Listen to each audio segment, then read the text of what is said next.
जय जगन्नाथ आपण मानंकु bite of Odisha channel को अनेक अनेक स्वागत।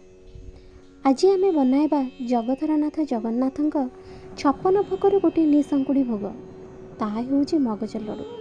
श्रीमंदिर महाप्रसाद संपूर्ण स्वतंत्र। महाप्रसादर बास्ना और स्वाद संसार रे केउठी भी मिलबनी, ताहा केवल श्रीमंदिर रे ही मिलिबो। आमे केवल गोटे छोटिया प्रयास करिबा। तेबे चलतु एहार प्रस्तुति आरंभ करिबा। मगज लड्डू प्रस्तुति पाई हमकु अट्टा, घी, चीनी और किछि गुजराती और गोलमरीचर गुंड आवश्यक।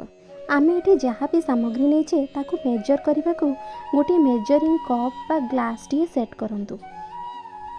प्रथमे आमे मेजरिंग कप रे मापिकी 1.5 कप अट्टा नेबा। आपण आपणक हिसाब रे अट्टार परिमाण को कम बेसी करि परिबे एवं सही कप रे मापिकी 1 कप रु टिके कम चीनी नबा। जेउ कप रे अट्टा नहीं दिले सही कप रे मेजर करके हाफ कप गुआ घी नेबा।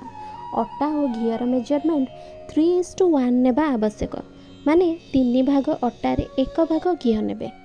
प्रथमे गोटे फ्राए पैन नबा एवं सेथिरे अट्टा को लो फ्लेम रे 2 ରୁ 3 मिनिट जाए भाजिबा। मने रखंतु जमा भी हाई फ्लेम रे भाजिबेनी। हाई कले अट्टाटा जलीजीव एवं तार टेस्ट आदम भल आसबनी।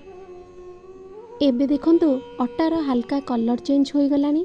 एबे आमे सेथिरे घी देदबा एवं लो फ्लेम रे ताकु भल भाबरे मिसाइबा।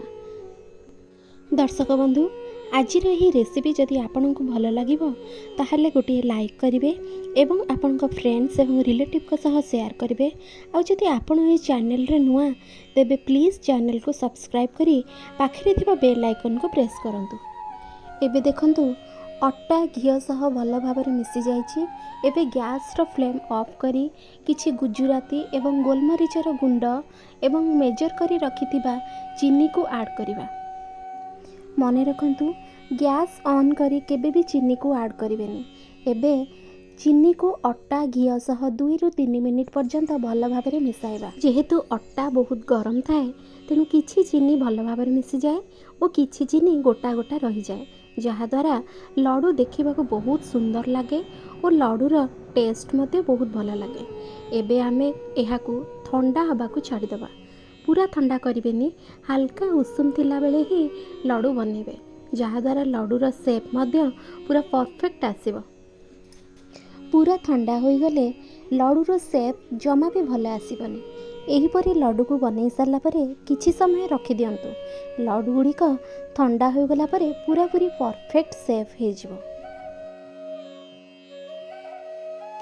एही लड्डू को बनैकी आपण मासे जाए आराम से रखि परिबे। यह जमा भी खराब हेबो नाही। एबे देखि पारुथिबे मु सबु लड्डू गुडी को बनै सारिलेनी। आगको रथ यात्रा आसुची। आपण माने एही लड्डू को बनैकी ठाकुरंग पाखे भोग लगे पारिबे। देखंतु लड्डू ठंडा हैला परे तार टेक्सचर केते बढ़िया आछी।